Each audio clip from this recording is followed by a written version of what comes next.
तोते अभिनंदन तो चल बाटरे झर फूल चंदन तो चल बाटरे झर फूल चंदन समयर चक्का भौरी घुरे घुरे फूले कांदनालो चढ़ीबु तू फूल सवारी धीरे धीरे फूले कांदनालो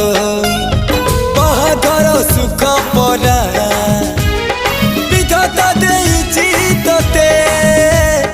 विरह वेदना सबु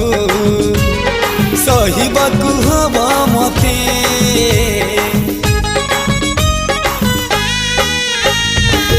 सिंथी तो रहेला सिंदूरी धारे धारे फूले कांदनालो चढ़ीबु तू फूल सवारी धीरे धीरे फूले कांदनालो।